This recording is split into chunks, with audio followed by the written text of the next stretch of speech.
next guest went from making us laugh on Saturday Night Live and New Girl to creating, writing, and starring in her own show, Chad, where she plays the title character, a 14-year-old high school boy. Take a look. I, Chad Amani, am not a U.S. citizen. Go ahead, make your little insults. Sneer your little sneers. I bet some of you think it's disgusting. I'm from a different country. Kendall was born in England. Crimea River, that's one of the white ones. I was born in Guadalajara. Can everyone stop talking while I'm talking, Theo?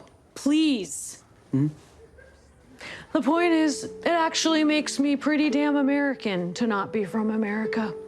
Yeah, I bet you don't even know this, but some of your grandparents are even from different kinds of places. How's that for a mind freak? Everybody knows that, bro. The interruptions have got to stop, Theo.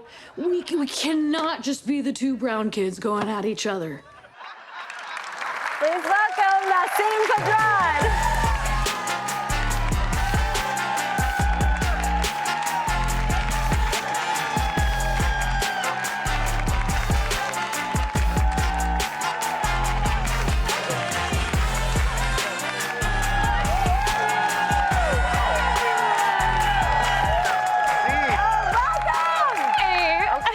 This is the first time you're on our show. That's right. Thank you for having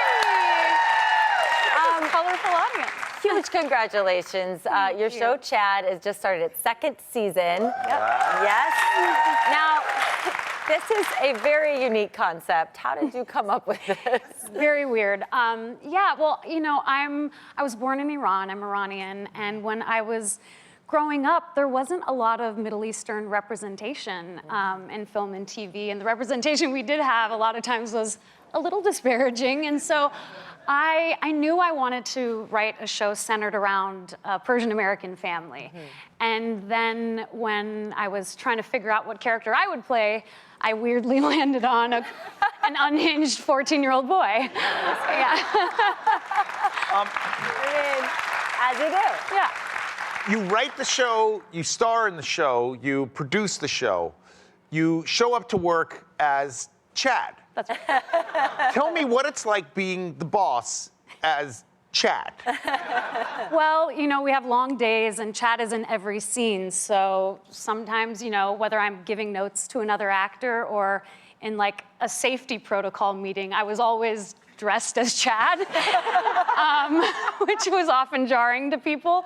And we had, you know, like a 30-minute lunch break. And when we were shooting season 2, I was lucky enough to be remodeling my parents' house. And so on my 30-minute lunch break, I didn't have time to get in and out of Chad. So I would be like running to the slab yard to pick out a kitchen countertop as Chad. And people were very confused. They're like, why is this 14-year-old boy asking about the marbling on this piece of Calcutta? Like they did not know what was going on. When you were paying for stuff, is Chad pulling out his handbag and like paying people? Yeah, that's hilarious. I kept my wallet, yeah, but they were so confused. And then my name was Nasim, and they were just like, what has happened? Did he steal this from his mom? Like, there was a lot of confusion. But it was so fun, and this show has been such a labor of love. It's so funny. Yeah. Now, you play this 14-year-old boy in high school. Is a lot of this show based off of your own experience? Like, what were you like as a kid? Yes, I was incredibly awkward. I had a name that no one could pronounce. Everyone kept calling me Nissan, like the car. And like, I was a late bloomer. Yeah, I was just like a typical immigrant kid caught between these two cultures, you know? Like, I never felt Persian enough to be totally Persian. I never felt American enough to be completely American, which is what a lot of like the engine of the show is about. And yeah, I was lucky enough though that once I discovered what it is that makes my heart sing, which was performing and eventually comedy, my parents were so incredibly supportive. I'm sure they were quietly panicking that they came to this country and their daughter wanted to pursue sketch comedy, but yeah. Well, speaking of your parents, Dad made a cameo in the first season. That's right. But there he is. There's Dad. There he is, with the son he never had, yeah.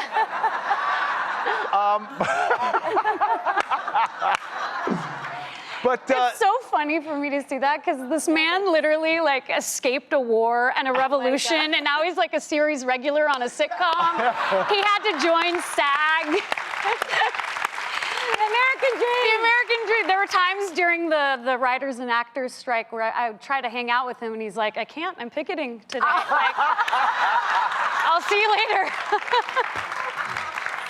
He takes it so seriously. so God, I funny. love that. I mean, first of all, we love your dad, and he's great in the show and everything. But it's so funny to think of like seeing. I can't wait to see your dad out there being like, "Hey, hey, ho, ho, corporate greed has got to go. Hey, hey, ho, ho."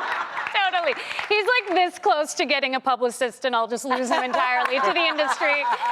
It's defining him. Right, and also your mom made a cameo, right, in this season? This was a full family And she affair. was My mom, loving it? there she is. Yes. Beautiful, elegant. She's in head to toe Versace. She was loving it. Yes. Oh my God. It's so Persian of me to include every family member. My sister directed an episode. My dog was in an episode. Oh, yeah. And like, Tell us about your dog, Kevin. Oh my God. There is Kevin. yeah, that's Kevin. There he is. He was great. We had the writer's room. The first few months of the writer's room for season 2 was over Zoom. So I would edit and write with Kevin on my lap every day. Oh, so much Family fun. affair, you can't beat That's that. right. That's awesome. Oh, thank you so much, Thank you, Nasim. guys. Season 2 of Chad is available on Roku now. Go watch it.